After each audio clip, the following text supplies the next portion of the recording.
Месецот е јули. Времето е жешко, пеко. Климите пуштени на стока, работат прекувремено, никој прекувремено не му плаќа. Кој му е крив ко не си работат климите во Германија да му плаќат прекувремено? Така, пати. Знаеш кој друг работи прекувремено периодот? Сите бизниси што се поврзани со свадба. Значи кога што има настани, концерти и најмногу свадби овој период, никогаш не. И сега речиш, абе добро, ама збораше за свадбите лани ова време. Зборав, да, ама зборав за нашата свадба, за нашето искуство. Јарно, ама кога што постојат луѓе во светот, толку и свадби постојат, што значи има уште еден тон други искуства и работи што треба да се каже. Така што ако си правил свадба или ако правиш периодов свадба, унапред се извинувам, ти може да те погодам в срце. Арно, ама не и се. Битно за увода, еве честитки имаш од мене унапред. Или уназад, зависи кај си во која категорија. Спремни? Знам дека не сте, никој не е спремен што треба се жени, али добро, ние шпица, па оди.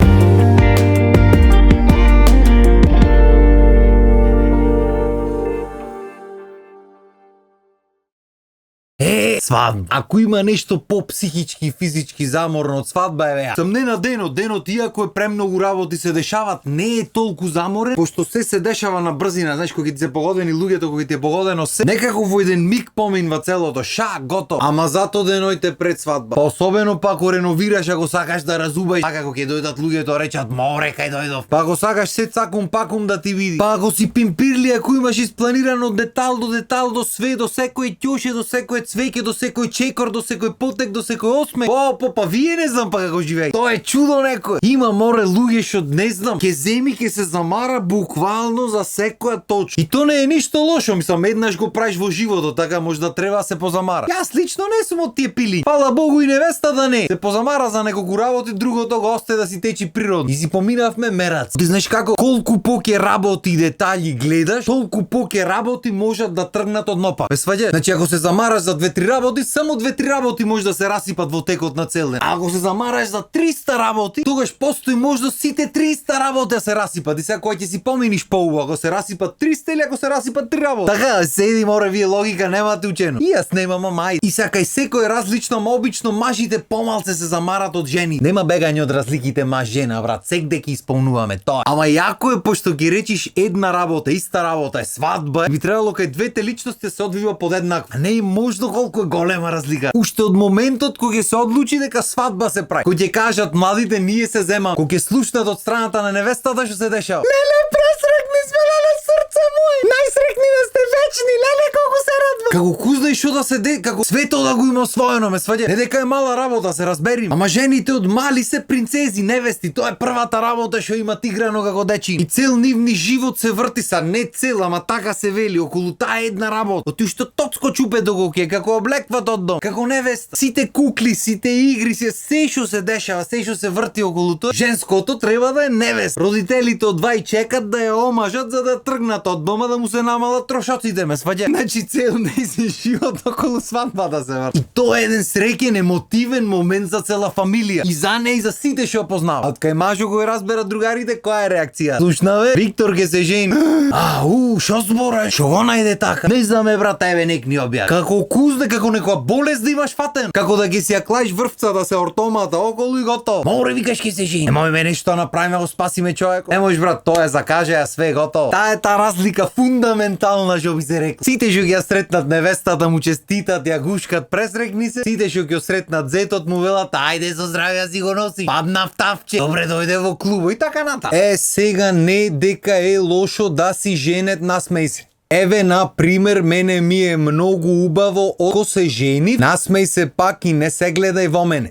Не го зборам ова под присила, сите да се ти е заедно напишано. Сите да се жените и да ви биди најубаво на светот. Поздрав, гледај се во камерата и мафни. Шала на страна, стварно е убаво да си жени. Само што малце поинако од претходно, малце ти се менват многу работи. На поарно ти се менват, само што тебе ти треба време малце да сватиш, ме сваѓа. Уствари зависи кај кој како, кај секој е различно. Оти кој што рековме кога што постојат луѓе на светот, толку постојат и различните биети на светот. Ама шала имаме багита биетли тука.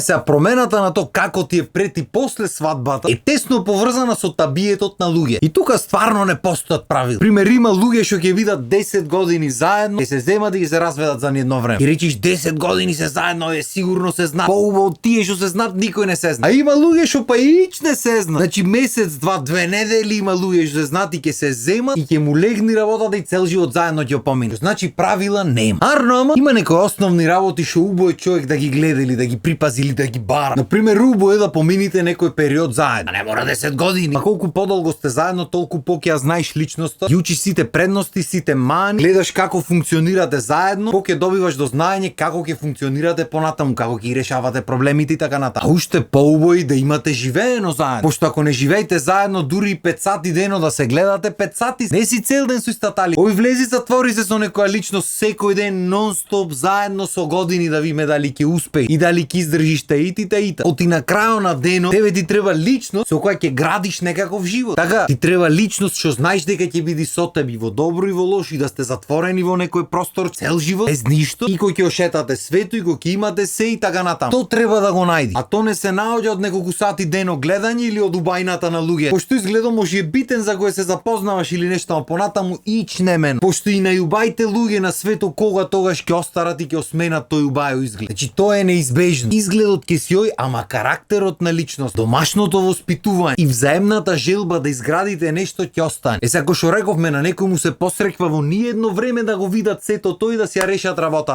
Ама на покето му треба некој одреден временски период за да ги видат тие квалитети во личноста со која се и да влезат во приказна. А бога ми имаме и луѓе што влегват во тавчето, ни видено ни чуено ништо. А сакам овега, го сакам овега, толку готово. Тие едни јајца си немат испржено себе си. Ништо, буквално ништо не знаат ден за друг, ама битно ги се земат бе бату. Амба ти што представува. Ема чекање, што ако се млади тие одма свадба, дете, едно дете, уште едно таксите марифе. И по некое време види дека не е работата. Ќе сватат дека тоаш биле деца и летале со мозокот. И опу не важи. Чекајте малце другари. Мислам во ред да не се сватиме погрешно. Има луѓе што влегле во нешто што немале појма со кој влегват во приказната што трпат тортура. Че никој не му посакувам да трпи тортура. И не дека јас сум некој стручњак сега тука ќе кажува приказни, јас кажувам мое мислење. Ако си влегол во некаква приказна без разлика која причина си влегол, дали заради љубов, дали заради пари, дали заради деца, не би. Ако веќе си се фатил норо, особено пак кој има и деца во приказната во манџата измешани. Тука бога ми треба двајцата да си се стегнити, да си ги оставите другите ствари на страна и да направите се што можете да направите заедно за да функционира приказна. Пошто за танго треба двајца. И ако двајцата не се потрудите, тоаш нормално дека приказната нема да би. И кој ќе трпи најмногу од се, децата, ни криви ни должни ќе трпат деца. Оти порано ко се земале луѓе, ко ги местеле со стројници таму, ко се немале видено во животот, ко немале, можда се имале видено, а немале појма ништо еден зад. Како успевале извини тие луѓе да трат 100 години во брак. Кој ги праша нив дали му чини дали не му чини? Стројници батуле, ова ќе омажиме за овега, толку. И тие влегват во приказната од нигде и почнуваат да го градат нештото заедно. Оти тоа е поентата на бракот. Нити таа е совршена, нити тоа е совршено, ама треба заедно со сите совршености и несовршености да изградат нешто ново. И ќе речиш денешно време млади се зем. Море на 5-16 години ги женеле, ги мажеле деца. Помлади од тоа амин. Ама тогаш немале интернет и немале чуда да видат што е модерно. Оти денешно време колку што има од неправда што се разведват, толку има и од мода. Модерно му е, ме сваѓаш како ништо да не. А па ти почни тука еден живот, заврши го, почни онде еден живот, заврши го, никому ништо. Што ќе градиш една работа, ќе изградиш поќе помалце, ме сваѓаш бизнис. Осеќам дека многу коментари ќе има на муабето, ама нема врска. Што рековме, нити сум стручњак, нити па сум бил во кожата на луѓето да знам како е, јас кажувам од моја гледна точка. Ако чини арно, ако не, кој те праша бе батул? Кој? Еса, ако сме кај мода, има уште една работа што е модерна на нашите простори, би рекол денешно време, мо подамна е модерна. А тоа е прво да си направиш детенце, после да си направиш свадбич или модерно денешно време свадбокрштевка заедно со трошок да помини. И да се разбериме во старт, тука нема ништо лошо. Се што е производ на љубов е убајно. Значи не судиме уопште. Така сте сакале, така да си прави. Како ви убо на душата, така да сте здрави, живи и благословени. Арно, ама и тука има различни категории. Има луѓе што го прават то со намера, со план. Сакаме прво детенце, ќе си се роди, ќе си подпорасни, па ќе си направиме свадба, крштевка, шоу и дај ќе си среди. Има некои си прават поќе деца, па тек после свадба, да си бидат присутни децата на свадба. Има некои нити прат свадба, ќе си направат деца и си живеат заедно, никому ништо. Арно, ама има и една категорија кај што малце нагрешка се дешава. Тоа е не џабе она старата речен. Грешки сме луѓе правим или обрат. Значи некојаш едноставно се случува нешто неочекувано. Тука тоа е веќе терсене ситуација, особено кај многу млади луѓе. Пошто сите опции што ги имаш во тој момент се да речам терсе. Од една страна е абортусот, што е психички, физички физички и духовно терсене работа. А од друга страна па имаш опција принудна свадба, што исто така е физички, психички и духовно терсене работа. Ти како не си, ако се случи на луѓе што се заедно во врска, што веќе се познаваат, тоа е веќе поина. Тука веќе знаеш кај можеш да тераш, знаеш како да ја градиш работата и дали сакаш да ја градиш и така натаму. Ама ако се случи нагрешка на луѓе што не се познавате, тука веќе тие се терсене води. И мислам дека понатаму не треба да навлегвам на темата, пошто уште не снимено го осеќам судењето кај шуиди вака од луѓе. Само би кажал една работа, а тоа е дека сите ние во текот на животот, во секој момент, во секоја секунда правиме некакви одлуки што после се рефлектират на нас понатаму. Некој ги правиме свесно, некој несвесно. Исто така има многу работи што ни се случваат над кои ние немаме контрол. Арно, без разлика какви карти ни се доделени и каква патека има пред нас, наша должност е да сме луѓе и да ја одиме таа патека, тоест да играме таа игра најдобро што можеме ние. Значи што и да ти дојси животот, треба го примиш со отворени раце и да пробаш и понатаму да бидиш најдобрата личност што можеш да биди. Не знам дали ме сваѓате што сакам да кажам, дека ќе се интерпретирате како што ви одговара, сигурно ќе се интерпретирате. Дека очекував дека вака ќе треба да завршам епизодата, не очекував. Али како што рековме, што сум си надробил, ќе си исркам. Толку од мене за денес. Има уште многу да се прави муавет на темата, ама ќе се видиме со тие муавети во среда. А дотоаш бидете добри луѓе, прајте добри дела и Македонија да е цела. Поздрав!